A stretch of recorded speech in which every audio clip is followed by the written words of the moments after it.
नमो हरिहन्ताणं नमो चित्ताणं नमो आयरियाणं नमो युवज्जायाणं नमो लोये शब्बसाहुणम् एषो पञ्चनमुकारो शब्बपावपणसनो मंगलानं च सप्तेशिं परमं भूरि मङ्गलम् मंगलं भगवान् वीरो मंगलं गौतम प्रभु मंगलं स्थूलिभद्र जैनो धर्मोऽस्तु मंगलम् ओंकारं बिन्दुसंयुक्तं नित्यं ध्यायन्ति योगिनः कामदं मोक्षदं चैव ओंकाराय नमो नमः शन्तः प्राज्ञवरो वक्ता गच्छादि सुसंयमी शूरेश्वरो गुणाब्धे स्यात् संगवृद्ध्यै सतोद्यमी शारदा शारदाम्बोज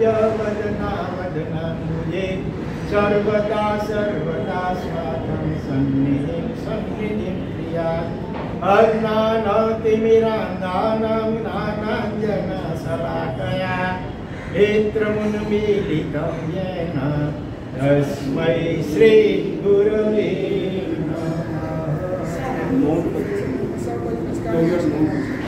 नमस्कार। जो समय चारागार धारणा अभिग्रह पचकाई समय दोषी रही अपने સૌથી પહેલા આજનું જે આગમ છે ચૌ શરણ પયનના એને દુઆ બોલી અને 5 સમાસણ આપીશું, પછી એનું ગીત બોલીશું, ત્યાર પછી વ્યાખ્યાન શરૂ થશે। श्रुतधर वीर जिनंदना चौदह सहस्राकार प्रत्येक बुद्ध प्रेमी रया चौदह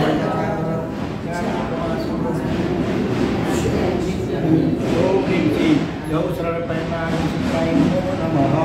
श्रुतधर वीर जिनंदना चौदह सहस्राकार प्रत्येक बुद्ध प्रेमी रया पयना 14,000। ओम ह्रीं श्री चौ शरणपयन्नागम सूत्राय नमो नमः। श्रुतधर वीर निरंजना चौदह सहस्राकार प्रत्येक बुद्ध ने रचा पयन्ना 14,000। ओम ह्रीं श्री चौ शरणपयन्नागम सूत्राय नमो नमः। श्रुतधर वीर निरंजना चौदह सहस्राकार प्रत्येक बुद्ध ने रचा पयन्ना 14,000। ओम ह्रीं श्री चौ शरणपयन्नागम सूत्राय नमो नमः।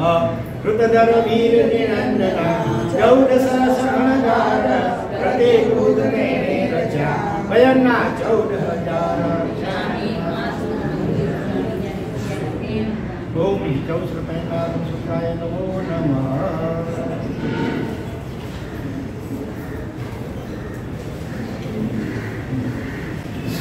प्रेम ते पधारो रे आवो आगम ग्रंथ आगणे प्रतीक्षा करिए रे उबारही हमें बारणे चौ शरण पयन्ना आगम जानिए श्रद्धा धरिने बहु मानिए अंतर घड़िए जिनवाणी नाए टाकणे प्रेम की पधारो रे आवो आगम ग्रंथ आगणे। आज कभी लाओ प्रेम की पधारो रे आओ आगम ग्रंथ आगणे।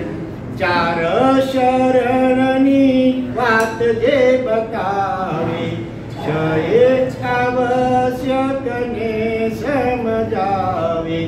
કીર્તિ આગમની દૂર દિગંતમાં ગાજી પ્રેમથી પધારો રે આગમ ગ્રંથ. પ્રથમ શરણ છે શ્રી હરિહંતનો, લઈએ શરણો સિદ્ધ ભગવંતનો. ભવ ભવ મળજો રે સાધુનું શરણું મને પ્રેમથી પધારો રે. આવો આગમ ગ્રંથ આંગણે ધર્મનું શરણું સદા સુખ આપે. ધર્મનો મહિમા વિશ્વને ઝુકાવે. સજા ધર્મની રે લહેરાએ ઊંચે ગગને પ્રેમથી પધારો રે. આવો આગમ ગ્રંથ. એ ચાર શરણા ખૂબ પ્રભાવે. એ ચાર શરણા ખૂબ પ્રભાવે. રોજ સ્વીકારજો ભક્તિ બતાવે. રોજ સ્વીકારજો ભક્તિ બતાવે. મોક્ષ સુધી મળજો રે ચારેનું શરણું મને. મોક્ષ સુધી મળજો રે ચારેનું શરણું મને પ્રેમથી પધારો રે. આવો આગમ ગ્રંથ આંગણે. ચૌશરણ ગમણમ દુક્કડ ગરિયા સુકડાણું મોયણ ચીવ. એસ ઘણો અણવરયમ કાય કુશલ હેરુતિ. 10-11 દિવસના અંતરાલ પછી ફરી પાછી આપણે 45 આગમસાર પ્રવચન વાળા આગળ ચાલુ કરીએ છીએ. આજથી અગાઉ આપણે 11 અંગ સૂત્રો જેના નામ શું હતા? આચારણ, શોયગણા, ધાણા, સમવાયા, ભગવતી, નાતા ધર્મ, ઉપાસક દશા, અંતગણ દશા, અંતરોવાય દશા, આપણે પ્રશ્ન વ્યાકરણ અને વિપાક સૂત્ર, આ 11 અંગ સૂત્રો અને બીજા 12 ઉપાંગ સૂત્રો, ઔપપાતી, રાય પસેણી, જીવા વિગમન, પન્નવરા, સૂર્ય પ્રજ્ઞપ્તિ, ચંદ્ર પ્રજ્ઞપ્તિ, નિર્યાવલિકા, કપ્પવણીસિયા, પુષ્પિકા, પુષ્પચૂલિકા અને વર્ણદશા. આ 12 ઉપાંગ સૂત્રો. એ રીતે આપણે 23 આગમ સૂત્રોનો સારાંશ એનો સ્વાધ્યાય આપણે કર્યો. આજથી ત્રીજો વિભાગ, કુલ 6 વિભાગ છે 45 આગમના. એમાં ત્રીજો વિભાગ છે 10 પયનના. 10 પયનના. પયનના એટલે પ્રકીર્ણક પણ કહેવાય. સંસ્કૃતમાં પ્રકીર્ણક એટલે છૂટક, નાના નાના આગમો છે આ. અને એવી વાત આવે છે કે જે તીર્થંકરના જેટલા શિષ્યો હોય એટલા દરેક શિષ્યો એક એક સૂત્રની રચના કરે અને એને પયનના અથવા પ્રકીર્ણક કહેવામાં આવે છે. એ હિસાબે આપણે વિચારીએ તો ભગવાન મહાવીર સ્વામીના કેટલા શિષ્યો હતા? કુલ ભગવાન મહાવીરના શિષ્ય કેટલા? 14,000. જો ડુવામાં પણ છે ને 14 અણગા પ્રત્યેક મૂર્તિને રચ્યા. પયનના 14,000 એટલે પૂરો કાળમાં 14,000 પયનનાઓ હતા. પણ કાળના પ્રભાવે ધીરે ધીરે ધીરે વિચ્છેદ પામતા ગયા અને અત્યારે પણ લગભગ 30 જેટલા આ પયનનાઓ વિદ્યમાન છે. પણ એમાંથી 45 આગમની ગણતરીમાં જે 10 પયનના આવે છે તે આપણે લેવાના છીએ. તો એ 10 પયનનામાં સૌથી પહેલું પયનનું આવે છે ચૌ શરણ પયનના. ચૌ એટલે 4, ચૌ એટલે 4, શરણ 4 શરણનો સ્વીકાર. બરોબર? 4 શરણ સ્વીકાર. તથા ભગવતનો પરિપાક કરવા માટે એટલે કે દરેક જીવની વ્યક્તિગત જે મોક્ષમાં જવાની અલગ અલગ પ્રકારની યોગ્યતા, દરેક જીવની અલગ અલગ યોગ્યતા હોય. બરોબર? તો ઉછેરપણી કાળમાં કોઈ અશ્રિત કાળમાં કોઈ તીર્થંકર થઈને કોઈ સામાયિક થઈને કોઈ છેલ્લે પુરુષ શરીરથી થાય, કોઈ છેલ્લે સ્ત્રી શરીરથી, કોઈ નપુંસક શરીરથી, આમ અલગ અલગ કોઈ તીર્થંકરના શિષ્ય બની, કોઈ ગણધરના શિષ્ય બની, કોઈ ચૌરપુરીના શિષ્ય બની, એમ અલગ દરેક જીવની મોક્ષમાં જવાની વ્યક્તિગત જે અલગ અલગ પ્રકારની જે યોગ્યતા એને માટે શાસ્ત્રીય શબ્દ છે તથા ભવ્યત્વ. ભવ્યત્વ એટલે મોક્ષમાં જવાની યોગ્યતા. તથા એટલે તેવા પ્રકારની દરેક જીવની વ્યક્તિગત જે અલગ અલગ મોક્ષમાં જવાની યોગ્યતા હોય છે એ યોગ્યતાનો પરિપાક કરવા માટે આ આગમમાં 3 મહત્વના ઉપાયો બતાવવામાં આવ્યા છે. જેવી રીતે કાચી કેરી હોય અને એને ઝાડમાં પડી હોય તો એને પાકતા અહીં લોકો 1.5-2 મહિના સમય ઘણો લાગી જાય. એને બદલે એને થોડી કરીને પછી તમે શેમાં નાખો? મોટે ભાઈ ઘાસ, સૂકું ઘાસ વગેરે હોય કરાર જેને કહો, તો અઠવાડિયામાં પડે જલ્દી પાકી જાય. એવી રીતે આપણું તથા ભવ્યત્વ જે કાચી કેરી જેવું અત્યારે છે એને જલ્દી પકવવું હોય તો એને માટે આ 4 સરળ સ્વીકાર વગેરે 3 ઉપાયો જે આ આગમ સૂત્રમાં બતાવવામાં આવ્યા છે એનું દરરોજ સેવન કરવું જોઈએ. બની શકે તો ત્રિકાલ કહ્યું છે, 3 ટાઈમ. ઘણી ડૉક્ટર ગોળી આપે કે ને મોટે ભાગે 3 ટાઈમ લેજો, સવાર બપોર સાંજ.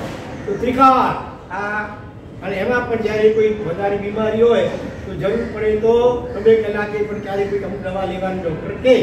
એવી રીતે જ્યારે આપણા ચિત્તમાં સંકલેશ હોય, કોઈ પણ નિમિત્તે આત્મ ધ્યાન, આકુલ વ્યાકુળતા, કંઈ સુઝેરી શું કરવું, ખોટા ખોટા ખરાબ વિચારો વિકલ્પો આવતા હોય આપઘાત વગેરેના, એવા સંજોગોમાં તો આ 3 ઉપાય એનું સેવન વારંવાર, જ્યાં સુધી ચિત્ત પાછું નોર્મલ ન થાય ત્યાં સુધી વારંવાર આ 3 ઉપાય, જેમાંનો એક ઉપાય 4 સરળ છે, બીજા બે પછી આપણે વિચારીએ.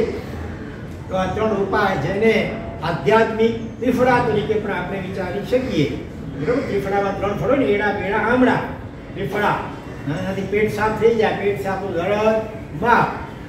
એક વ્યક્તિ આવે કારણ કે હમણાં વર્તમાન તકનો સહયોગ શરૂ કર્યો, પાયો, પણ પહેલા કે બીજા દિવસે આમ પિત્ત ને ઉલટી ને અથવા એવું બધું થવા લાગી ગયું. એટલે મેં એને ઉપાય તરીકે સૂચ્યું કે જપતી વખતે ત્રિફળાની 2 ગોળી આંબીલ વખતે અનાહારી હોય, આંબીલમાં પણ ચાલી શકે તો છેલ્લી અંતમાં તમે 2 ગોળી લઈ લેજો. અને એકદમ રંગે ચંગે એ આખી થોડો પૂરો થઈ ગયો. અને સમાચાર આપવા માટે ગઈકાલે ઘાટો કરે છે અહીંયા આવ્યા હતા. તો આ ત્રિફળા શું છે? પેટ સાફ, દર્દ માફ બધા. એવી રીતે આધ્યાત્મિક ત્રિફળા છે, જેમાં એક છે 4 શરણનો સ્વીકાર. શરણ ભાઈ શા માટે? આપણે શા માટે શરણું લેવાનું? જો જે વ્યક્તિ નબળો હોય તો એને સબળાનું શરણ જો એ લઈ લે તો એનું રક્ષણ થાય. બરોબર કે નહીં? તમે તમારી પાછળ કોઈ ગુંડા વગેરે પડ્યા હોય તો તમે કોનું શરણ સ્વીકારો? પોલીસ વગેરે, ઇન્સ્પેક્ટરનું. ત્યાં ફરિયાદ નોંધાવો FIR વગેરે, અને પોલીસ ચોકીમાં જાઓ એટલે તમે પછી નિર્ભય નીચે હા ભાઈ વાંધો નથી, તમે પોલીસ અથવા તો ઇન્સ્પેક્ટર વગેરે આમ ધરપત આપે તમે ચિંતા નહીં કરો, તમારો વાર પણ વાંધો નહીં થાય. એટલે આપણે જેમ નિશ્ચિંત અને નિર્ભય બની જઈએ એવી રીતે વ્યવહારમાં ડગલે ને પગલે તમારે તો કંઈ કેટલાયના શરણો લેવા જ પડતા હોય છે. વ્યાપારની અંદર કાયદા કાનૂન પટાતા રહે અને એમાં કંઈ ગૂંચ ઊભી થાય તો એમાંથી માર્ગદર્શન મેળવવા માટે તમે કોઈક CA ને શરણે જાઓ. બરોબર ને? અથવા આગળ વધીને બીજા કોઈ એવા કાયદાકીય ગૂંચમાં અટવાયેલા હો તો વકીલી તમે સલાહ લો, એટલે કે એને શરણે ગયા. બરોબર? બીમારી હોય તો કોને શરણે જાઓ? ડૉક્ટરને શરણે જાઓ. ડૉક્ટરને દવાને, અને ડૉક્ટર જે પ્રમાણે કહે એ પ્રમાણે તમે કરો. એવી રીતે પશુ પક્ષીના ભવોનો વિચાર કરીએ આપણે. ભૂતકાળના ભવોમાં, પશુઓના ભવોમાં પણ કોઈ ગુફાનું શરણું સ્વીકાર્યું. પક્ષી બનીને આપણે માળા બાંધ્યા રહેવા માટે, એ પણ શરણું જ કહેવાય. મનુષ્ય બનીને બંગલા બાંધ્યા, ફ્લેટ વગેરે બિલ્ડિંગો બાંધી એમાં રહ્યા. આ પણ ભલે જળ શરણું પણ શરણું કહેવાય. કપડાં ઠંડી ગરમી રક્ષણ કરે એ પણ એક પ્રકારનું શરણું કહેવાય. પણ અત્યાર સુધીમાં આ જીવે જે શરણાઓ સ્વીકાર્યા એ બધા શરણાઓ કેવા હતા? પોતે જ અશરણ હતા, અથવા તકલાદી હતા, અથવા નિર્બળ હતા. એટલે આપણું સંપૂર્ણ રક્ષણ કરી શક્યા નહીં. ઠીક છે, કોઈ એકાદ બાબતમાં થોડીક ટેમ્પરરી થોડુંક વાર માટે થોડુંક રસણ થયું, પણ આપણા બધા જ પ્રશ્નોનો સોલ્યુશન આવી જાય એવા કોઈક સમર્થ શરણા વિચારવા જોઈએ. બરોબર? આપણા બધા જ દુઃખો, બધા જ પ્રોબ્લેમો કાયમ માટે સોલ્વ થઈ જાય. પછી ક્યારે પણ કોઈ પણ દુઃખ આપણને સ્પર્શી જ ન શકે અને કાયમ માટે આપણે પરમ સુખી બની જઈએ, પરમ આનંદમાં જીવતા થઈ જઈએ એવી દશાને પ્રાપ્ત કરવા માટે આપણે જેના શરણા સ્વીકારવા જોઈએ એની વાત આપણે આજે વિચારવી જોઈએ. બરોબર? કે જે એવા સમર્થ બની ગયા હોય, જેના બધા જ દુઃખો ટળી ગયા હોય, જે પોતે શાસક કાળ માટે બની ગયા હોય અથવા છેવટે એ માર્ગે ચાલી રહ્યા હોય, તો એવા આત્માઓના શરણા સ્વીકારવા જોઈએ. તો ધીરે ધીરે આપણે પણ એમના જેવા બની જઈએ. શ્રીમંત, તમે ગરીબ વ્યક્તિ હો તો શ્રીમંતનું શરણું સ્વીકારે અને એને એકદમ સમર્પિત રહે તો ધીરે ધીરે ધીરે એ પણ પૈસાદાર બની શકે. તો આપણા આત્માએ જે શરણા સ્વીકાર્યા અત્યાર સુધીમાં એ બધા પોતે જ નિર્બળ હતા, તકલાદી હતા. કેવા? એક દર્દી ડૉક્ટર પાસે જાય છે, ડૉક્ટરને કહે છે, ડૉક્ટર સાહેબ પણ મારી મેમરી પાવર બહુ થઈ ગઈ છે, ડલ, યાદ શક્તિ બહુ ઘટી ગઈ છે, કોઈ એવી જોરદાર દવા હોય તો આપો, મેમરી પાવર મારું વધી જાય. આજે ઓછી વધી હશે, બધાની ફરિયાદ હોય, યાદ શક્તિ બહુ ઘટી જાય, કારણ કે ખાનપાન વગેરે બધા રેણી ગરણી એવી થઈ ગઈ, જીવનમાંથી સંયમ ઘટતો ગયો, અસંયમ વધતો ગયો, એના કારણે અને કાળનો એક પ્રભાવ હશે, પેઢી કાળ ઉત્તરોત્તર યાદ શક્તિ ઘટતી જાય છે. પેલો દર્દી જાય ડૉક્ટરને આ પ્રમાણે કહે છે, ડૉક્ટર કહે છે, ઓહો મિસ્ટર ચિંતા ના કરો, પછી ગઈકાલે લેટેસ્ટ દવા એકદમ પાવરફુલ આવી છે, હમણાં તમે 2 મિનિટ બેઠો, હમણાં અંદર જઈને દવા તમને આપું છું. એમ કહીને દર્દીને ખાખરા પર બેસાડી ડૉક્ટર અંદર જાય છે. 2 મિનિટને બદલે 12 મિનિટ થઈ ગઈ, પછી ડૉક્ટર પાસે આવ્યા નહીં. અને પહેલા દર્દીને હતી ઉતાવળ, જરા ઊભા થઈને આમ અંદર જુએ છે તો ડૉક્ટર ઘણી બધી દવાઓ હતી, એમાંથી ડૉક્ટર આમ શોધી રહ્યા હતા. દર્દી, ડૉક્ટર સાહેબ કેટલી વાર છે? અને ભાઈ તમારું કામ કરું છું, તમારી દવા શોધી રહ્યો છું, હજી આમ થોડી વાર પહેલા મૂકી હતી પણ ક્યાં મુકાઈ ગઈ મને યાદ આવતો નથી. સમજી ગયા તમે? દર્દી હતો આખા બોલો અને એણે કહ્યું તો પછી આમ કહ્યું, ડૉક્ટર સાહેબ માફ કરજો, મને જરા ઉતાવળ છે, એટલે અત્યારે હું તો જાઉં છું, પણ દવા મળે એટલે સૌથી પહેલા તમે વાપરી લેજો. કે તમારે ડૉક્ટર હો, તમારી યાદ શક્તિ આવી નબળી હોય તો પછી બીજા દર્દીઓને ક્યાંક એટલી બધી બીજી દવા આપી દેશે, ઘટાડો થઈ જશે. કહેવાનો મતલબ એમ હોય છે કે જે ડૉક્ટરની પોતાની યાદ શક્તિ આપણી વીક હોય એ બીજાની મેમ યાદ શક્તિને કેવી ઠીક કરી શકે? એટલે આપણે જે કાંઈ પણ સંસારમાં આ ભવમાં અને ભૂતકાળના અનંતા ભવોમાં સ્વીકાર્યા એ બધા આવા તકલાદી હતા, પોતે જ નિરાધાર અસહાય વગેરે હતા. એટલે આપણને સંપૂર્ણપણે કાયમ માટે સાચું શરણું આપી શક્યા નથી. પણ આપણા મહાપુણ્યોદયે જ્યારે આપણો અજીન શાસનમાં મનુષ્ય તરીકે જન્મ થયો છે અને એની અંદર એવા સમર્થ શરણા બતાવ્યા છે, જો જીવ સમ્યક પ્રકારે બરાબર એનું શરણું સ્વીકારી લે તો થોડા જ ભવની અંદર, કદાચ એકાદ ભવની અંદર પણ એ કાયમ માટે બધા જ પ્રોબ્લેમ એને સોલ્વ થઈ જાય. બરોબર? પછી ક્યારેય કોઈ દુઃખ એને સ્પર્શી જ ન શકે એવી કઈ દશા, સિદ્ધ દશા, એવી મોક્ષની દશા એને જે પ્રાપ્ત કરી શકે. તો એવા 4 કેટલા શરણા છે ભાઈ? 4 ખબર છે ને? 4 શરણા એ 14 છે. 14 એટલે 14 શરણ, તો 14 એટલે 14 નહીં? 14 એટલે 4. હા, હવે શેઠ જેવા હતા એને ખબર નહીં કે શરણા કેટલા છે. એટલે શેઠ જ્યારે મૃત્યુ શૈયા ઉપર પડેલા હતા, આધેડ ઉંમરે હતી, ઉંમર પણ બહુ નહોતી જોકે, આખી જિંદગી એટલા ટેન્શનમાં જીવ્યા હતા, દેવ ગુરુ ધર્મની જીવનમાં કોઈ સ્થાન નહોતું, ધંધામાં એટલા બધા મશગુલ અને ટેન્શનના કારણે અકાળે મૃત્યુ શૈયા ઉપર પડેલા છે.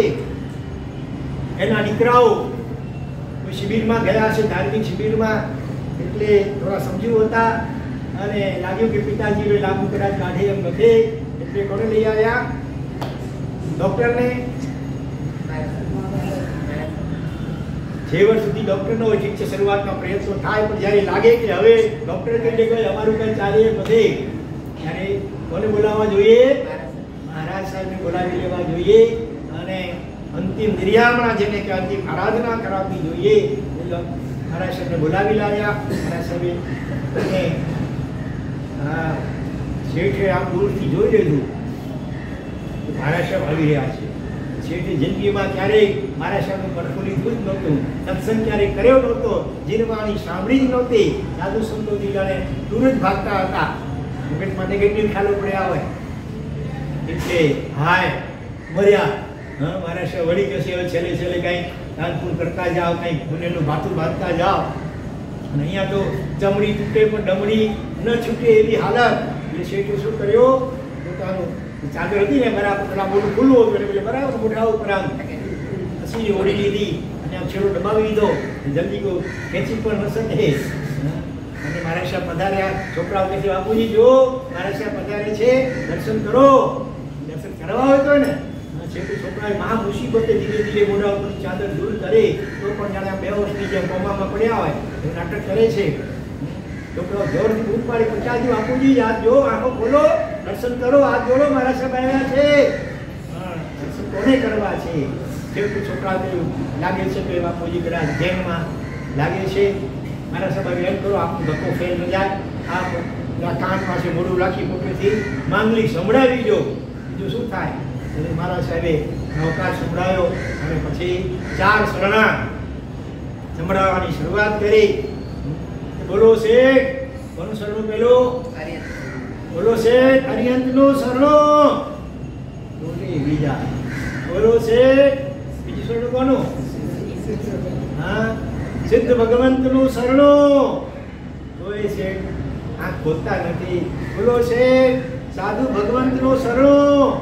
હવે શેઠ કંટાળ્યા. મારા સાહેબ માથું ખાઈ જશે. કોણ જાણે ક્યારેક છેડું મૂકશે મારું. એની ખબર નહીં કે 4 શરણા છેલ્લું એક બાકી છે. એની એમ કોણ 108 હશે તો એટલે હવે કંઈક તો પડશે બતાવવું પડશે. એટલે મારા સાહેબ ચોથું શરણું બોલવા જાય એનાથી પહેલા તો આંખ ખોલી અને શું બોલ્યા? મોઢું ખોલ્યું ભેગું. અરે મહારાજ શરણું શરણું શું કરો? જો થાવ બેઠો તો આગળ શું?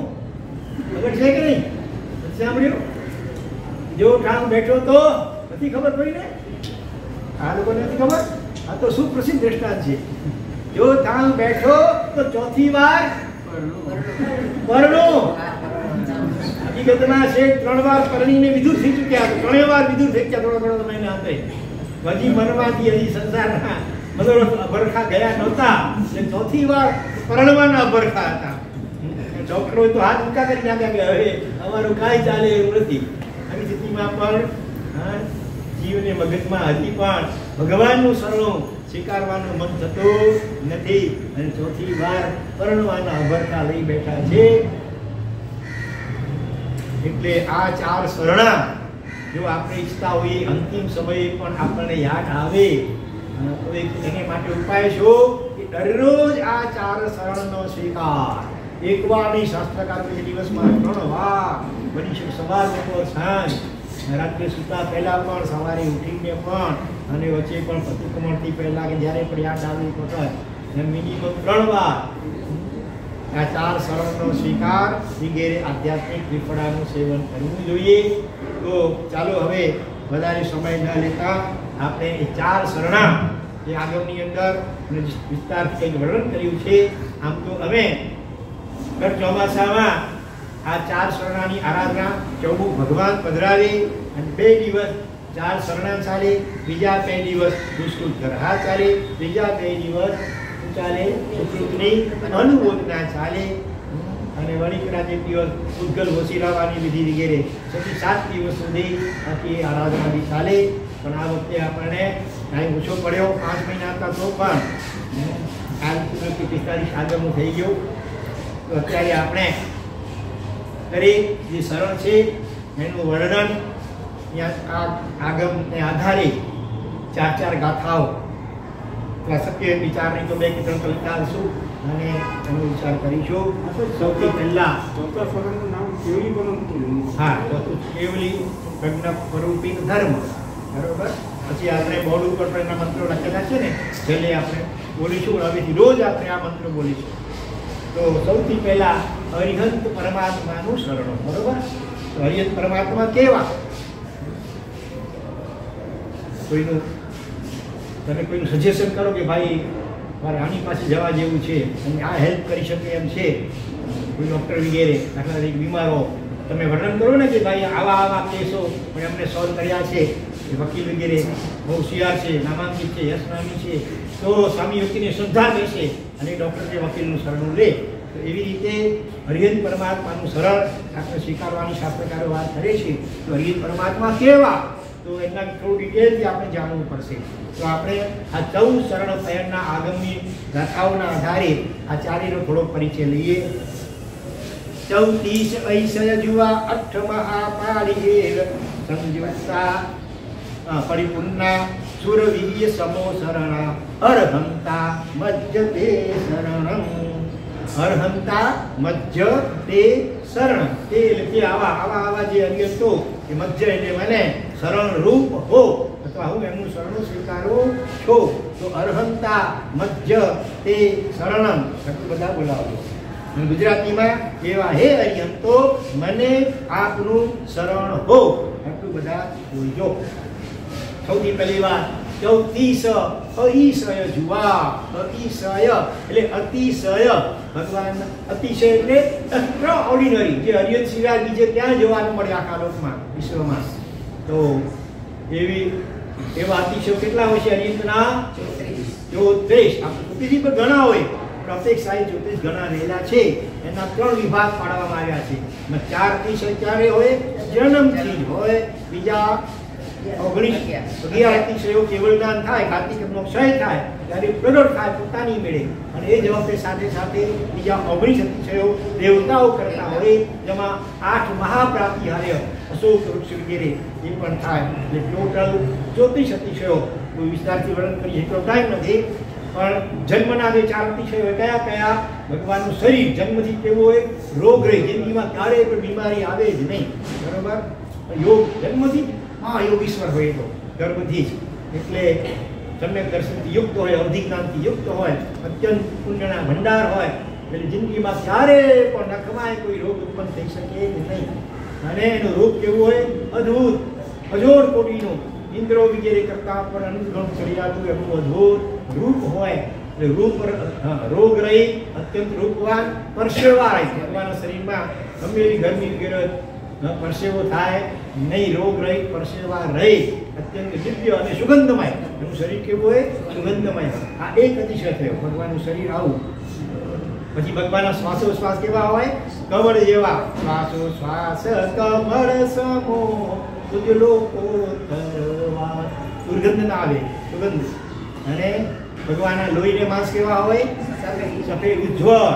ચંદ્રકોશી કે ડંખ મારી તો સફેદ, ત્યારે યુદ્ધ નહોતું નીકળ્યું. સ્તવનમાં ભલે કે કઈ નાખ્યું કે ભાઈ ચંદ્રકોશીઓ નસીઓ જ્યારે દૂધની ધારા, પણ હકીકત તમારી દૂધની ધારા નહોતી. દૂધ જેવું સફેદ લોહી, સરસ સુંદરનું. ચામડીનો વર્ણ અલગ અલગ ભલે હોય, નેમિનાથ ને આપણા સ્વામી શ્યામ, ચામડીનો શ્યામ પણ તેજસ્વી હોય એકદમ. પણ તમને દૂધ જેવું આપણે લોહી કેવું હોય? સફેદ. લોહીને માંસ બંને સફેદ, દુર્ગંધ વિનાના હોય. કોઈનો લાલ હોય, કોઈનો ચામડીનો કલર બહારનો, કોઈનો ગ્રીન હોય, કોઈનો રાતા, કોઈ ઘોડા દો, શામળા દો, બાકી 16 મરગય વર્ણ, 16 કંચન વર્ણ, 16 કંચન વર્ણની કાયા.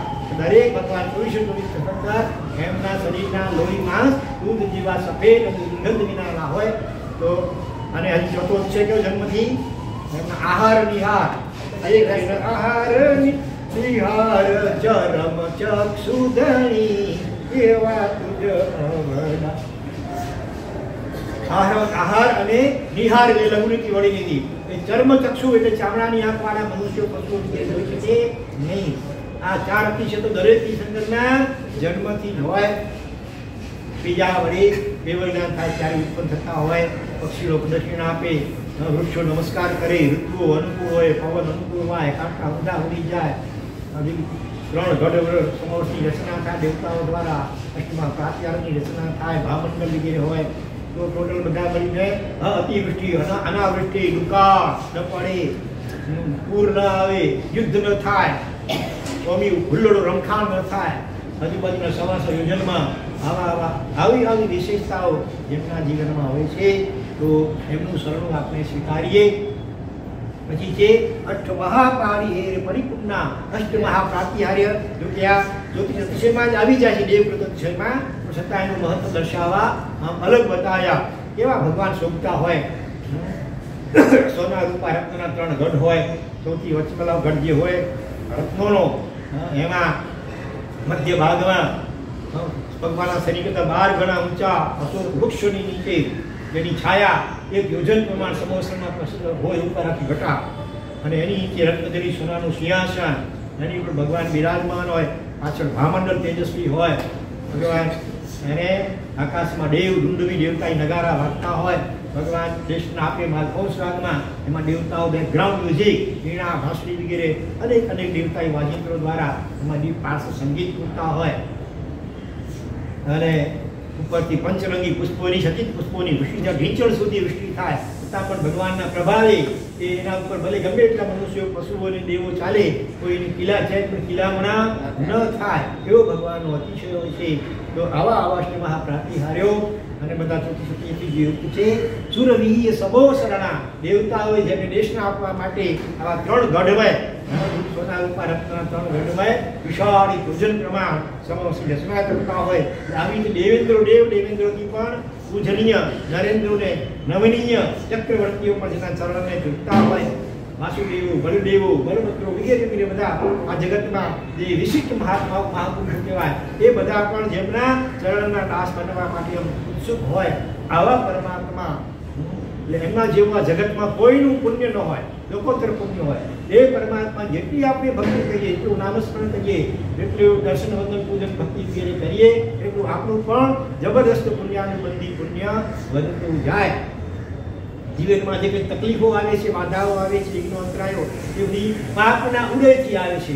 પરમાત્માની ભક્તિથી અને શરણ સ્વીકારવાથી પાપનો ક્ષય થવા લાગી જાય અવસરમાં, અને અવસરમાં પુણ્યાનુબંધી પુણ્ય ઉપાર્જન થાય, ઉત્તરોત્તર આત્મા નિર્ભય નિશ્ચિંત બનતો જાય. આગળ કહે છે ચૌર્ય કસાય તત્તા ચૌવયણા ચૌસતયાર ધમ્મકઃ ચૌગૈરુ નિદ્યલણા અર્હંતા મજ્જતે શરણં. 4 પ્રકારના કષાય થી ભગવાન સર્વથા મુક્ત હોય. આ 4 કષાય, આ ચારે ગમે એવા નિમિત્તો મળે, અંશ માત્રમાં ક્રોધની આછી પાતળી રેખાઓ ગમે એટલે કોઈ ઉપસર્ગો કરે, મરણાન ઘોષણા વગેરે જેવા કોઈ પણ અંશ માત્રમાં ક્રોધાની કષાય ગમે એને દેવતાઓ ભક્તિ કરે તો અહંકારનો અંશ માત્ર પણ ઉત્પન્ન ન થાય. સોના રૂપા રત્નના ગઢમાં બેઠેલા હોય તો બિલકુલ નિર્લેપ, જરા એના પ્રત્યે રાતની આસક્તિ થાય નહીં. તો આ 4 કષાયોથી મુક્ત, ચૌવયણા 4 મુખવાળા, ભગવાન પૂર્વ દિશામાં બેસે મુખ રાખીને, બાકી 3 દિશામાં ભગવાનના જ પ્રભાવથી દેવતાઓ ભગવાન જેવું રૂપ મૂકે, જેથી જોનાર દરેકને એમ લાગે કે ભગવાન મારી સામે જોઈને મારા માટે સ્પેશિયલી કહી રહ્યા છે. અમારે તો થોડું આમ મોડું ફેરવવું પડે, અને ભગવાન તો આમ સવાજ બેઠા હોય, અમારે જોનાર દરેકને એમ લાગે કે ભગવાન મારી સામે જોઈને મારા જીવનમાં જે પ્રોબ્લેમ છે ને બસ એનો જ જવાબ જાણે મને આપી રહ્યા છે, એ દરેકને આવો ભાસ થાય. તો આ રીતે 4 મુખવાળા, ચૌપયાર ધમ્મકઃ 4 પ્રકારના ધર્મ કથા કરનારા, દાનશીલ, તપ અને ભાવ કહો તો આક્ષેપણી, વિક્ષેપણી, સંવેદની, નિર્વેદની 4 પ્રકારની ધર્મકથાને કહેનારા, અને ચૌગઈ નિર્દલના 4 ગતિના દુઃખો છે એનું નિર્દલન કરી નાખનાર, નાશ કરી નાખનાર. પોતાના તો દુઃખો ટળી ગયા 4 ગતિના, જે પણ એનું શરણું સ્વીકારે એને આ દેવ, મનુષ્ય, તિરછ અને નરક આ 4 ગતિમાં પરિભ્રમણ કરવું પડે નહીં. 84 લાખ દિવાલોનીમાં. બાકી તો નહીં તો સ્થિતિ કેવી છે અત્યારે, આપણે ભલે થોડી ઘણી અનુકૂળતા છે, બીજા જીવો કેટલાક જીવોની અપેક્ષા એ, આ તો કેવું છે 4 દિનોથી ચાંદની. એ પછી શું, જો આપણે સાચા દિલથી આ અરિહંતાની 4ના શરણ સ્વીકારી એની આરાધના વગેરે નહીં કરતા હોઈએ, અને જો પાપો જોરદાર કરતા હશે ધારો કે, અને જે વખતે આયુષ્ય બંધાય આપણને ખબર નહીં ક્યારે બંધાશે, એ વખતે મનમાં કોઈ ખરાબ ખોટા વિચારો વિકલ્પો ચાલતા હોય, ખરાબ કોઈ પ્રવૃત્તિ થતી હોય, તો પછી એક વાર તો આપણે દુર્ગતિમાં ફેંકાઈ જઈએ, પછી વળી પાછું આ મનુષ્ય જન્મને જીવ સાથે કરવું એટલું દુર્લભ થઈ જાય. તો એટલા માટે આ અરિહંતાની 4નું શરણ ખરેખર નિયમિત દરરોજ સ્વીકારવા જેવું છે. પછી આગળ કહે છે જે અષ્ટકમ્મ મુક્તા વર કેવલ નાણ મુનિય પરમત્થા અષ્ટમય જ્ઞાન રૈયા અરહંતા મધ્યતે શરણમ. 8 પ્રકારના કર્મથી મુક્ત. અલબત્ત હરિયત પરમાત્મા 4 ઘાતી કર્મથી મુક્ત થયા હોય, 4 ઘાતી બાકી હોય, પણ એ જે બાકી એલા 4 ઘાતી કર્મ કેવા હોય? બળી છિંદરી વત આકૃતિ માત્ર. જો છિંદરી બળી જાય પછી એનો આકાર પડ્યો હોય, એનાથી કઈ બાકી શકાય નહીં, ન થાય. એના જેવા બાકીના જરા ઘાતી કર્મ હોય જે એક ભાવની અંતે ખતમ નસીબ પણ થવાના હોય. એટલે અહીંયા કહી દીધું કે 8 કર્મથી મુક્ત. વર કેવલ નાણ મુનિય પરમત્થા. શ્રેષ્ઠ એવા કેવલ જ્ઞાન દ્વારા વિશ્વના 3 કાળના સર્વ ભાવોને આમ એકદમ સ્પષ્ટપણે જો જોઈને જાણી રહ્યા છે. સતત સર્વજ્ઞ સર્વદર્શી છે. અને અષ્ટમય ઠાણ રહ્યા. 8 પ્રકારના મદ સ્થાન, જાતિનો, કુળનો, રૂપનો, બળનો, સુખનો, લાભનો, ઐશ્વર્યનો, તપનો, આ બધા 8 પ્રકારના મદથી બિલકુલ જેઓ રહિત છે એવા હરિયત પરમાત્માઓ મને શરણરૂપ હો. અને ચોથી ગાથામાં કહે છે ભવખિત અરુહંતા ભાવારી પહરણે અરિહંતા તે દિગપૂવનિજા અરહંતા મજ્જ તે શરણમ. 3 શબ્દો વપરાય છે. એક અરિહંત, બીજો અરહંત, ત્રીજો અરુહંત. દિગંબરોમાં નમો અરહંતાણમ બોલે, આપણે અરિહંતાણમ બોલીએ છીએ, એ લોકો અરહંતાણમ બોલે, તો એ પણ બરોબર છે. અને અરુહંતાણમ પણ શબ્દ આવે. 3 શબ્દો શાસ્ત્રીય છે. પણ એનો અર્થ શું છે? અરિ એટલે આંતર શત્રુ રાગ દ્વેષ મોહ, એને હંત એટલે હનના નાશ કરનાર એટલે અરિહંત. અરહંત હોય તો અર્હ એટલે લાયક. 64 ઇન્દ્રો વગેરે દ્વારા કરાતી જે પૂજા સેવા ભક્તિ એને માટે ખરેખર જો અર્હ એટલે લાયક છે એટલે અરહંતાણ. અને અરુહંતાણ, રૂહ એટલે ઉગવું, જન્મ પામવું. અરુહંતાણ જેને સંસારમાં હવે જન્મ લેવાનો બાકી રહ્યો જ નથી એવી અજર ઉપસ્થિતિને પ્રાપ્ત કરી ગયેલા એવા અરહંત, હરિહંત અને અરુહંત. એ સિવાય પણ અનેક શબ્દો જેમને માટે વપરાય. તીર્થંકર, તીર્થની સ્થાપના કરવા માટે તીર્થંકર કહેવાય. ચલો એક પછી બોલતા હો ભગવાન માટે હરિહંત, અરુહંત, અરહંત, તીર્થંકર. એ સિવાય બીજો કોઈ શબ્દ ફટાફટ બોલતા હો. ભગવાન માટે વિતરા, વિશેષ કરીને ઈ એટલે ચાલ્યો ગયો છે, નાશ પામ્યો છે. રાગ સંપૂર્ણપણે તેમના જીવનમાંથી રાગ દ્વેષ બધા દોષો નાશ પામ્યા માટે વિતરા, વિદીર્ઘ વિતરા. પછી હા જે બધા વિકારોથી નિર્વિકાર. પછી પરમાત્મા. હા આપણે શ્રી બહિરાત્મા મોટે ભાગે. પછી અંતરાત્મા અને પરમાત્મા, જેમનો આત્મા પરમ ઉચ્ચ અવસ્થાને પામેલ છે માટે પરમાત્મા કહેવાય. પરમેશ્વર આત્માના ઐશ્વર્યથી યુક્ત છે અને પરમેશ્વર કહેવાય. પ્રભુ પણ કહેવાય, વિભુ પણ કહેવાય, ભગવાન પણ કહેવાય. બરોબર? દેવાધિદેવ, દેવોના દેવ ઇન્દ્રો પણ જેમને સર્વની સેવા છે પણ દેવાધિદેવ પણ કહેવાય. તો આવા અનેક વિશેષો અને શબ્દોથી જેનું સંબોધન થઈ શકે એવા હરિહંત પરમાત્મા સૌથી પહેલા નંબરમાં આ શરણ આપણે સ્વીકારવાનું છે. આ 4 શરણાઓ જોઈએ ઇન્ટરકનેક્ટેડ છે, એકબીજામાં સંકળાયેલા છે. એટલે ક્યારેક એવો અંતિમ સમય આવે ત્યારે કોઈ એકનું શરણ સ્વીકારીએ કોઈ પણ ચાલે. આમ સામાન્ય 4 શરણ સ્વીકારા, પણ કટોકટી કોઈ એવી સ્થિતિ આવી ગઈ તો 4માંથી કોઈ પણ એક શરણ સ્વીકારી લો તેમાં બાકીના 3નો સમાવેશ થઈ જાય. બરોબર? તો હરિહંત પરમાત્મા પણ આયુષ્ય પૂરું થઈ શું બની જાય? સિદ્ધ પરમાત્મા બની જાય. બરોબર? હવે એ સિદ્ધ ભગવાન એનું પણ શરણ સ્વીકારીએ. તરિયુણ ભવ સમુદ્ર રુદ્રલુલહરિલખડુલ્લંગમ જે સિદ્ધિ સુહમ પત્તા તે સિદ્ધા હુંતુ હે શરણમ. આ સંસાર રૂપી મહાસાગરને તરી કરીને કેવો સંસાર સાગર છે જેમાં ભયંકર આમ જાણે ગંજાવાતો તુફાનો અથવા મોટા મોટા મોજા ઉછળી રહ્યા છે આકાશમાં. અનેક પ્રકારના દુઃખો સંસારમાં છે. કોઈ દુઃખો વગર બધા અનેક પ્રકારે, અને કઈ દુઃખ, કોઈને શારીરિક, કોઈને માનસિક, કોઈને આર્થિક, કોઈને કૌટુંબિક, અનેક પ્રકારના ભયંકર દુઃખોની મોજાઓ જે સંસારની મહાસાગરમાં ઉછળી રહ્યા છે. આવો આ 84 લાખ જીવાઓના પરિભ્રમણરૂપ જે સંસાર એને તરી કરી અને જે સિદ્ધિ સુખ મોક્ષ સુખને પામેલા છે એવા હે સિદ્ધ ભગવંતો મને આપનું શરણ હો. જે ભંજીયુણ તમ મુક્તરેણ નિબિડાઈ કમ મન્યલાઈ સંપત્તા દુઃખ સુખ તે સિદ્ધા હુંતુ મે શરણમ.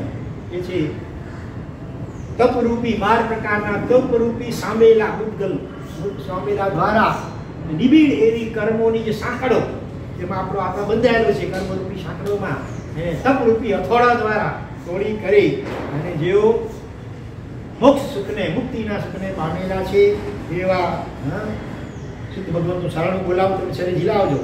તપરૂપી મુદ્ગરથી નિબીડ એવી કર્મની બેડીઓને ભાંગીને જેઓ મોક્ષ સુખને પામ્યા છે દેવા હે સિદ્ધ ભગવંતો દેવા હે સિદ્ધ ભગવંતો મને આપનું શરણ હો જાણલ જોગેણ જાઉ નિદ્રત સલકંબ મલો કળગંબ જાણ અપાતે સિદ્ધા હુંતો મે શરણમ.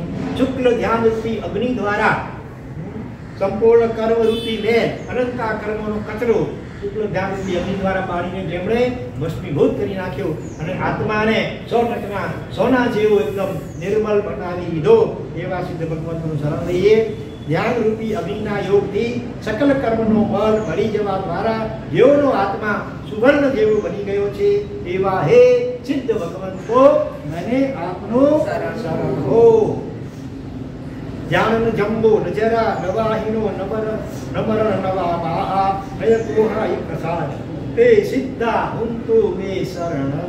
જેમને હવે જન્મવાનું નથી રહ્યું, જન્મ જરા અને મૃત્યુ, જરા અને વૃદ્ધાવસ્થા, જન્મ અને મરણ, આ ત્રણેયના દુઃખો ઉપરાંત વાહી એટલે વ્યાધિ, શરીર નથી એટલે કોઈ બીમારી પણ જેને હવે લાગુ પડી શકતી નથી, અને ક્રોધાની કષાયોની પીડા, અંદરની ક્રોધમાન માયા લોભીગીરીની પીડા પણ જેમને બિલકુલ રહી નથી, સંપૂર્ણપણે ભાવ આરોગ્યને જેમણે પ્રાપ્ત કરી લીધું છે એવા હે સિદ્ધ ભગવંતો મને આપનું શરણ હો. જો સિદ્ધ ભગવંતો આમ જોઈએ તમે નિષ્ક્રિય કાંઈ કરતા નથી પણ છતાં એનું શરણ સ્વીકારે ને એને ઓટોમેટિક એ પણ ધીરે ધીરે સિદ્ધ પરમાત્મા બની જાય. સૂર્ય કાંઈ કરતો નથી પણ એનું સ્વરૂપ જ એવું છે કે એની હાજરીમાં અંધકાર ટકી શકે નહીં, આખા વિશ્વ પ્રકાશ પથરાઈ જાય અને લોકો અનેક પ્રકારની પ્રવૃત્તિઓ કરતા થઈ જાય. સૂર્યને કાંઈ કહેવું પડતું નથી ને કંઈ કરવું પડતું નથી, સ્વરૂપ જ એવું છે, બરોબર. અથવા મોરનું પીછું ચંદનના બગીચામાં મૂકો એને કાંઈ કરવું ન પડે, એની હાજરી માત્રથી પેલા જે સર્પ વીટલાઈ વળેલા હોય ચંદનના ઝાડમાં એ બધા દૂર ભાગી જાય. અથવા અનાજની અંદર તમે પરગોલે પારાની ગોળી મૂકો, એ ગોળીને કાંઈ કરવું પડે પણ હાજરી માત્રથી એનો પ્રભાવ એવો છે કે જીવાત ઉત્પન્ન થઈ શકે નહીં. એમ સિદ્ધ ભગવંતોને કાંઈ કરવું પડે નહીં, આપણે ખાલી યાદ કરીએ અથવા નમસ્કાર ઓ સિદ્ધાને બોલીને નમસ્કાર કરીએ અને એ રીતે એમનું શરણું સ્વીકારીએ તો ઓટોમેટિક આપણા પર પાપ કર્મો હોલસેલમાં નાશ પામવા લાગી જાય અને વિશિષ્ટ પુણ્યનું બધું પુણ્યોપાર્જન થવા લાગી જાય. હવે આવે છે બીજું શરણ, બોલો આવે સાધુનું શરણ. સાહુ એટલે સાધુ, બોલો એ સર્વ સાહુણમ. કાઉ મહુવર વિત્તિ જે માયા નિષ્દોષ પરિશુદ્ધમ ભુંજંતિ ભક્ત પ્રાણમ તે મુનિનો હુંતુ મે શરણમ. જો મધુકરની જેમ ભમરાની જેમ એ શરીરને ટકાવવા માટે જે ભિક્ષા ગ્રહણ કરે અને ઘરોમાંથી થોડો લે, જેથી કરીને એમને ફરી બનાવવું ન પડે ને પોતાનું પણ શરીરને ભાડું મળી જાય, એના દ્વારા સાધના કરીએ છીએ એવા સિદ્ધ સાધુ ભગવંતનું સ્વરૂપ. પંચેન્દ્રિય દમન પરા નિત્ય દંડપ ડપ પકરાય ધારંતિ બંબચેરમ તે મુનિનો હુંતુ મે શરણમ. પાંચે ઇન્દ્રિયો, આ પાંચ આપણી ઇન્દ્રિયો ચામડી, જીભ, નાક, આંખ અને કાન, એમના ઉપર જેમણે એકદમ કાબુ મેળવેલો છે અને સતત એને દમન કરવા માટે, જીતેન્દ્રિય બનવા માટે સતત પ્રયત્નશીલ છે. એની માટે 12 પ્રકારનો તપ નિરંતર કરી રહ્યા હોય અને નિત્ય કંડપ ડપ કંડપ એટલે કામદેવ, અંડર એટલે અહંકાર, એનું પ્રસર એટલે ફેલાવું, એને પણ જેમને જીતી લીધેલ છે અને શુદ્ધ બ્રહ્મચર્યને જે ધારણ કરી રહ્યા છે એવા હે મુનિ ભગવંતો મને આપનું શરણ હો. જે પંચસમી સમિયા પંચમહવય ભરુભણ વસહા પંચમગઈ અનુરક્તા તે મુનિનો હુંતુ બે શરણમ. જેઓ 5 સમિતિથી યુક્ત છે, ક્રિયા ભાષા ઈષ્ણા આદા નિક્ષેપ અને પારિષ્ઠાપનિકા, પ્રત્યેક ક્રિયા ખૂબ ઝેણાપૂર્વક કરતા હોય છે. 5 મહાવ્રત અહિંસા સત્ય ચૌર્ય બ્રહ્મચર્ય અને અપરિગ્રહ 5 મહાવ્રતોનો ભાર વહન કરવા માટે સમર્થ છે. અને 5મી ગતિ, આ 5 ની વાત આવી, 5મી ગતિમાં જેઓ અનુરક્ત છે. 5મી ગતિ એટલે કઈ ગતિ? મોક્ષ ગતિ. સંસારની 4 ગતિ ઉપરાંત 5મી ગતિ એટલે મોક્ષ, સતત મોક્ષનું લક્ષ્ય જેમને છે. તો એવા જે 5 સમિતિઓથી યુક્ત છે, 5 મહાવ્રતના ભારને વહન કરવામાં ઋષભ સમાન છે, 5મી મોક્ષ ગતિ પ્રત્યે અનુરાગવાળા છે. એવા હે મુનિ ભગવંતો, મને આપનું શરણ હો. જે ચત્તશૈલ સંગા સમમણિ તણમિત શત્રુનો ધીરા શાંતિ મુખમંડમ હે મુનિનો હુંતુ બે શરણ. ચત્તશૈલ સંગા, સકલ સંગનો જેમણે ત્યાગ, ત્યાં સંગ એટલે ઘરનો ઘ નહીં લેવાનો, પણ ગણપતિનો ઘ, સંગ એટલે આસક્તિ, સંબંધો, સંસારના સંબંધો, માતા પિતા ભાઈ બહેન પતિ પત્ની વગેરે બધા જ સંબંધો એમનો જેમણે ત્યાગ કર્યો છે, એમના પ્રત્યેની આસક્તિ મમતાનો ત્યાગ કર્યો છે. અને જો મણી હોય કે તણખલું હોય, શત્રુ હોય કે મિત્ર હોય, બધા જ પ્રત્યે સમભાવ ધરાવે છે. કોઈ વંદે, કોઈ નિંદે, કોઈ વખાણે, કોઈ વખોડે, દરેક પ્રત્યે સમભાવ ધારણ કરનારા અને ધીર એવા સાહંતી મુખ્ય મધ્યમ મોક્ષ માર્ગની સતત સાધનામાં પ્રયત્નશીલ છે. એવા હે મુનિ ભગવંતો, મને આપનું શરણ હો. સંસારમાં જ્યારે પણ તકલીફો આવે ત્યારે લોકો આજે અજ્ઞાનતાથી ઘણા આપઘાતના વિકલ્પો કરી નાખી અને ઘણા તો આપઘાત કરી નાખી. એને બદલે ખરેખર શું કરવું જોઈએ? ભગવંતનું શરણ લેવું જોઈએ. ભૂતકાળમાં અનેક એવા દાખલાઓ બન્યા છે કે દુઃખથી ત્રાસીને આપઘાત કરવા ગયા, કુદરતી થોડેક દૂર ઝાડ નીચે મુનિ કૌશલમાં હતા, એમને ખ્યાલ આવ્યો અને એમણે એવો ઉપદેશ આપ્યો અને આપઘાતી પછી અટકી ગયા અને આખરે ચારિત્ર સ્વીકાર્યું. એકી સાથે 4 હત્યાઓ થોડી ક્ષણોમાં કરી નાખી હતી. કોણે? બોલો, 4 હત્યાઓ કરનાર કોણ? દ્રઢ પ્રહારી. એ 4 હત્યાઓ: બ્રહ્મ હત્યા, ગૌ હત્યા, સ્ત્રી હત્યા, ગર્ભ હત્યા. આવી 4 હત્યાઓ ઉપરાપી થોડી ક્ષણોમાં કરી નાખી હતી, જેને આવેશમાં આવીને એવો લૂંટારો. નામતનો દ્રઢ પ્રહારી, એનો પ્રહાર શસ્ત્રનો ત્યારે ખાલી ન જાય, ફેલ ન જાય, એવો એ લૂંટારું દ્રઢ પ્રહારી. એટલા ખૂનો, એટલી લૂંટફાટો કરી હતી કે 7મી નરક પણ જેને માટે કદાચ ઓછી પડે એવું તેનું પૂર્વ જીવન હતું. અને એવો આત્મા ત્યારે 4 હત્યા ઉપરાપી થઈ ગઈ અને પછી છોકરાઓ અનાથ થઈ ગયા, રડવા લાગ્યા.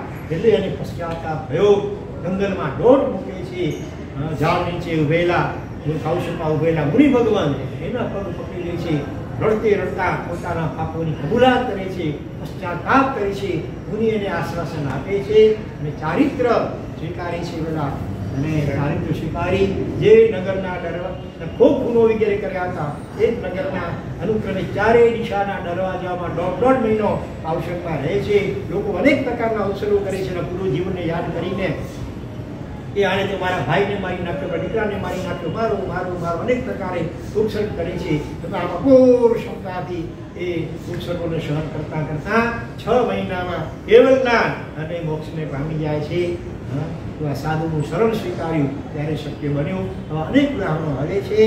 તો ખાસ જીવનમાં જ્યારે પણ તકલીફ આવે, આપઘાતનો વિચાર, એનાથી કંઈ દુઃખોનો અંત આવતો હોતી, બીજા ભાવમાં એના કરતાં વધુ વિકટ પરિસ્થિતિમાં કરી શકતા આપણને મૂકે, એના કરતાં દેવ ગુરુને ધર્મનું શરણ સ્વીકારી લેવું જોઈએ. ચારિત્રનું શરણ પણ છે તો સ્વીકારી શકાય. બરોબર? ચાલો, હવે 4થું શરણ કયું છે? કેવલી પ્રરૂપે ધર્મનું શરણો. કેવું છે ધર્મ? જો કેવલ નામ નિવાજે રહી તિથય રહી અન્નતો સબ જગતી વૈયો સો ધમ્મો હો મે શરણ. જે ધર્મનો ઉપદેશ સામાન્ય આત્માથી આપ્યો, કેવળ જ્ઞાન દ્વારા લોકાલોકને ત્રણેય કારણે સંપૂર્ણપણે જાણનારા સર્વજ્ઞ, સર્વદર્શી અને વિતરાગ એવા તીર્થંકર પરમાત્માએ જેનો ઉપદેશ આપ્યો છે અને જે ધર્મ એકાંતે જગતના સર્વ જીવોનો હિતને કરનાર છે.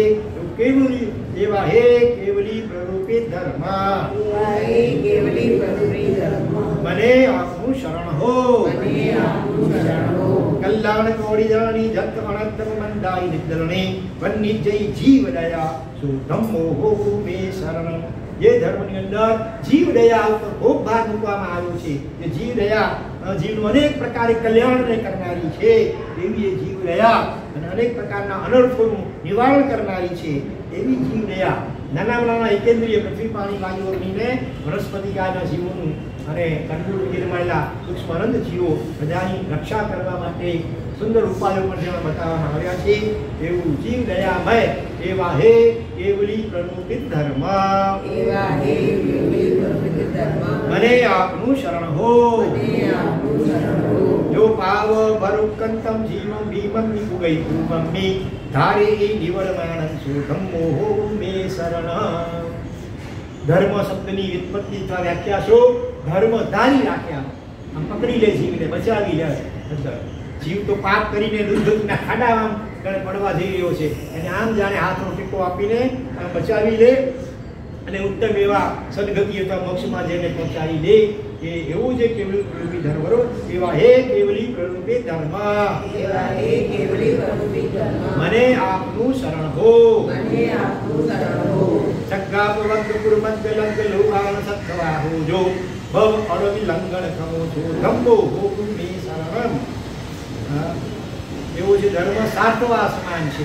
સાર્થવા એટલે વેપારીઓનો નાયક. વેપાર કરવા માટે વેપારીઓ અનેક વેપારીઓ ભેગા થઈને જ્યારે એક શહેરમાંથી બીજા શહેર જતા હોય, રસ્તામાં જંગલ વગેરે આવે, ચોર ડાકુ લૂંટારા હોય, એનાથી રક્ષણ કરવા માટે એ મોટો વેપારીઓ જવાબદારી લે. સાર્થવા કહેવાય એને. તો આ સંસારરૂપી મોટી અટવી જંગલ, એમાંથી આપણને હેમ ખેમ જેમાં રાગ દ્વેષ મૂળરૂપી અનેક ચોર ડાકુ લૂંટારા રહ્યા છે, એવા સંસારરૂપી મહાભયંકર જંગલમાંથી આપણે હેમ ખેમ શિવપુર નગર મોક્ષનગરમાં પહોંચાડવા માટે સમર્થ છે.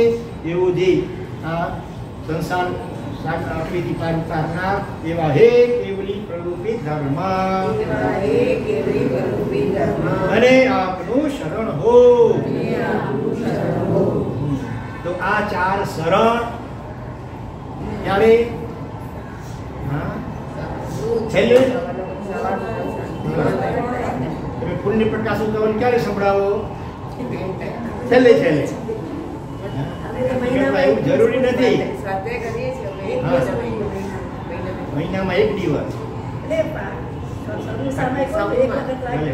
શક્ય હોય તો અઠવાડિયે એક દિવસ પણ કરો. સમય કે મહિનામાં એક દિવસ ખાલી ઠીક છે. સમૂહમાં જે થતું હોય પણ વ્યક્તિગત પણ શક્યતા પ્રમાણે ઘરે તમારે પણ અઠવાડિયામાં એકાદ દિવસ પણ આ પુણ્ય પ્રકાશ ઉત્સવ જેમાં બધા આરાધનાના બધા પ્રકારો આવી જાય તો એનું કરવું જોઈએ. સ્વાધ્યાય વગેરે ભાવથી. અને આ ચાર શરણ આમ તો નવકાર મંત્રમાં ચાર શરણ સમાઈ જાય. નમો હરિહંતાણમ હરિહંતાદિત્ય, નમો સિદ્ધાણમ સિદ્ધ, અને આચાર્ય ઉપાધ્યાય સાધુ. ત્રણ બાકીના આઠમાં આવી જાય સાધુનું શરણ. અહીંયા સાધુમાં આચાર્ય ઉપાધ્યાયનો પણ સમાવેશ સમજી લેવાનો. બરોબર ને? રાજા હોય નરેન્દ્ર, પણ આખર તો એ પણ માણસ તો ખરો કે રાજા પણ આચાર્ય પણ આખર તો સાધુ તો ખરા. આચાર્ય ઉપાધ્યાય પણ સાધુમાં બધા આવી જાય. અને ચોથું છે કે એમને નમસ્કાર કરીએ છીએ. તો નમસ્કાર પણ ધર્મનો જ એક પ્રકાર છે. એ રીતે આપણે તેમ છતાં બીજી રીતે પણ ચાર શરણા ગુજરાતી ભાષામાં અને આ સૂત્રો દ્વારા પણ આપણે પ્રયત્ન કરીએ. બધા ઝીલાવજો. ચત્તારી શરણમ પવજ્જામી,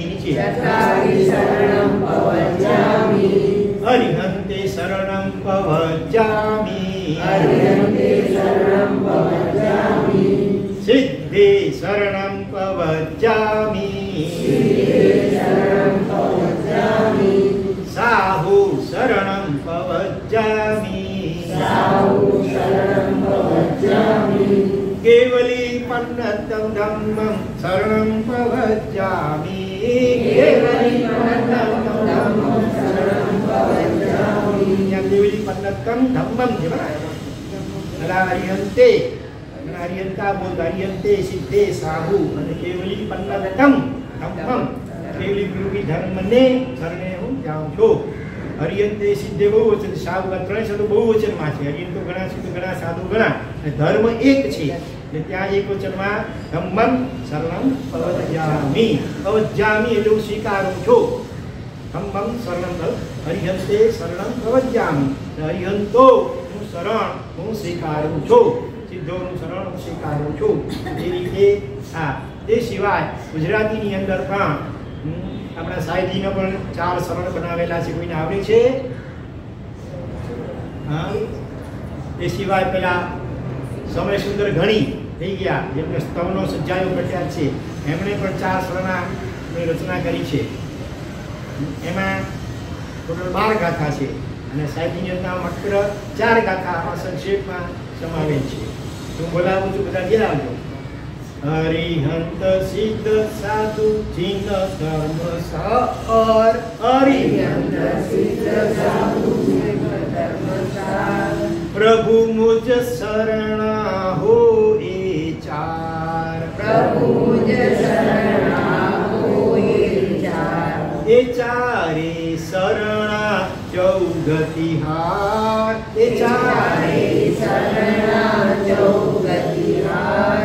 પૂર્વ સાધુ લઈ થયા ભવપાર. પૂર્વ સાધુ લઈ થયા ભવપાર. એક ગાથામાં 4 શરણની વાત આવી ગઈ.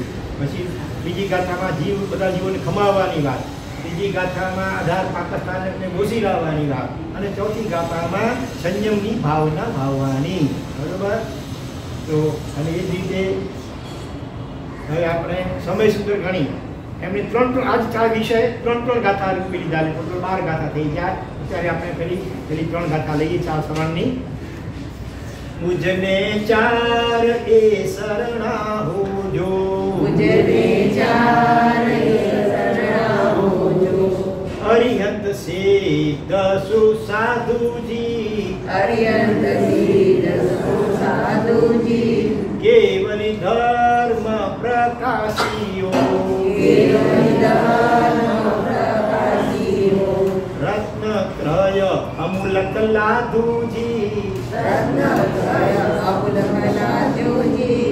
મુજને 4 એ શરણા હોજો. મુજને 4 એ શરણા હોજો. જીવ ગતિ દુઃખ છે દવા. જીવ ગતિ દુઃખ છે દવા. સમર્થ શરણા એ હોજી. સમર્થ શરણા એ હોજી. પૂર્વે ઋષિ મુનિ જે થયા. પૂર્વે ઋષિ મુનિ જે થયા. તેને કીધા શરણા તે હોજી. કીધા શરણા તે હોજી. મુજને 4 એ શરણા હોજો. મુજને 4 એ શરણા હોજો. સંસાર માહી જીવને. સંસાર માહી જીવને. સમર્થ શરણા ચારોજી. સમર્થ શરણા ચારોજી. ઘણી સમય સુંદર એમ કહે. ઘણી સમય સુંદર એમ કહે. કલ્યાણ મંગલકારોજી. કલ્યાણ મંગલકારોજી. મુજને 4 એ શરણા હોજો. મુજને 4 એ શરણા હોજો. આ રીતે ગુજરાતી રચના જો ફાવે તો એક કંઠસ્થ કરી લો, બંને કરી શકો, બંને સારી વાત છે, બેમાંથી કોઈ પણ એક પણ કરી શકો. અને આ શાસ્ત્રીય જે સૂત્રો છે, મંત્રો છે, હરિહંતે શરણં પ્રવજ્જામિ, એ તો આપણે રોજ વ્યાખ્યાનને અંતે બોલાવીશું. એની સાથે સાથે તો આ શરણ સ્વીકાર્યા, પણ રોજ એ શરણાને પુષ્ટ કરવાના છે. 100% શરણું ત્યારે કહેવાશે જ્યારે આપણે પોતે હરિહંત કે સિદ્ધ પરમાત્મામાં બનીશું, ત્યારે એ શરણું સંપૂર્ણ કહેવાશે. અત્યારે એક વ્યવહાર રૂપે આપણે એનો સ્વીકાર કર્યો છે, પણ એ શરણાગતિના ભાવને વધુને વધુ પુષ્ટ બનાવવાનું છે. એ શેનાથી બને? આજ્ઞા પાલન દ્વારા. હરિહંતની આજ્ઞા, બરોબર, સાધુ ભગવંતોની આજ્ઞા, ગુરુ આજ્ઞા, જેટલું આપણે દેવ ગુરુ શાસ્ત્રની આજ્ઞા ને વધુને વધુ જીવનમાં આત્મસાત કરતા જઈએ, એટલે અંશે આપણે આ શરણાઓને જ્યારે વધારે વધુ આત્મસાત કર્યા કહેવાય.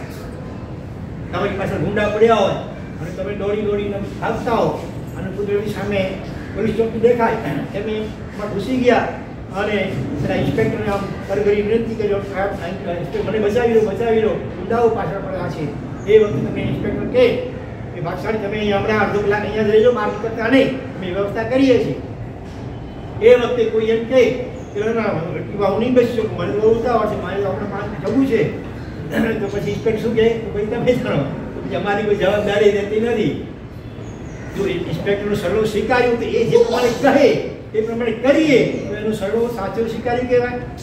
વકીલ પણ તમને કે પ્રમાણે કરો કે નહીં, પછી કોર્ટમાં જઈને ખોટું સાચું જે પણ તમને કહે તમે બોલો કે નહીં. ડૉક્ટર પણ જે દવા બતાવે જે પ્રમાણે કેટલી વાર દવા 2 વાર 3 વાર 1 વાર જેટલી વાર ખાવાનું કે એટલા પ્રમાણમાં ઉપાય કરો તો તમારે તો તમે ડૉક્ટરનું સર્વ સ્વીકાર્યું સાચું કહેવાય. એ રીતે આપણે હરિહર દેવ ગુરુ અને શાસ્ત્ર એને આજ્ઞાઓને જેટલે અંશે જીવનમાં વધુ ને વધુ આત્મસાત કરતા છીએ એટલે અંશે આપણે સૌનું સમ્યક સ્વીકાર્યું કહેવાય. અને કદાચ કોઈ ઓછું વધુ પાલન થતું હોય તો એનું મનમાં ખટકો હોય અને ક્યારે હું સંપૂર્ણપણે વધુ ને વધુ સૂક્ષ્મ રીતે સંપૂર્ણપણે દેવ ગુરુ શાસ્ત્રની આજ્ઞાને પાલન કરનારો થાવ. આવા મનોરથો આવી ભાવનાઓ બાંધવી જોઈએ અને જે આપણા કરતાં વધારે સારી રીતે આજ્ઞાઓ પાડતા હોય અને ભરપેટ અનુમોદના કરતા રહેવી જોઈએ. તમે ધારો કે રાત્રિ ભોજન ત્યાગ નથી કરી શકતા તો એનો ખટકો હોવો જોઈએ, પશ્ચાતાપ હોવો જોઈએ અને જે યોગ્યાર કરે છે એની ભરપેટ અનુમોદના સતત કરતા રહેવી જોઈએ. બરોબર? આજ્ઞા શું છે, કયા શાસ્ત્રોથી ખબર પડે એને માટે તો સતત એકમાંની આજ્ઞાઓ ઘણી બધી છે.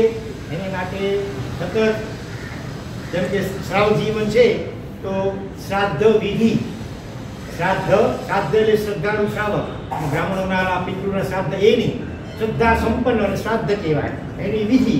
તો એમાં એનું ગુજરાતી ભાષાંતર મળે છે.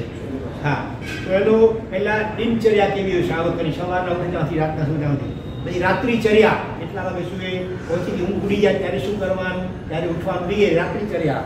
પછી પર્વચર્યા, પર્વ દિવસો આવે, પર્વ તિથિઓ વગેરે ત્યારે એમાં શું કરવું ન કરવું વગેરે.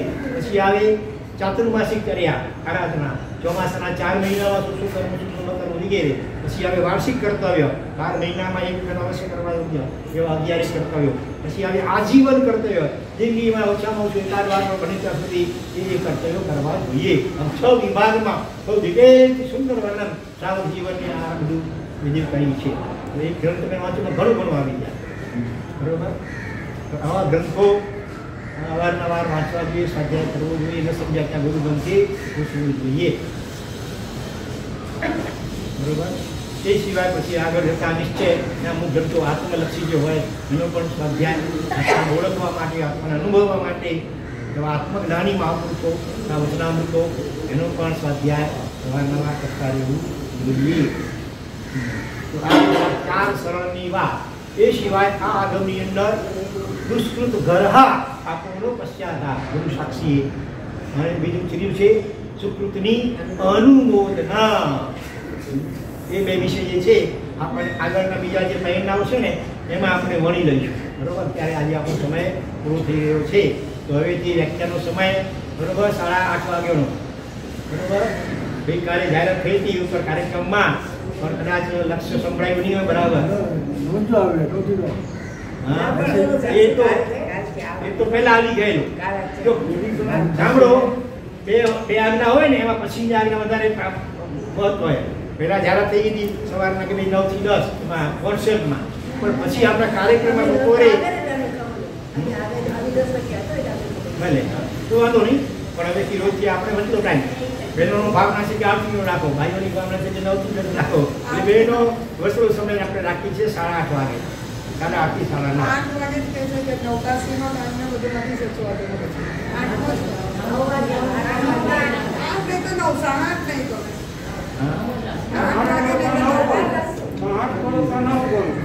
અમને કોઈ વાંધો નથી. અમે લોકો આપણે નક્કી કરીને કહો, અમે તૈયાર છીએ.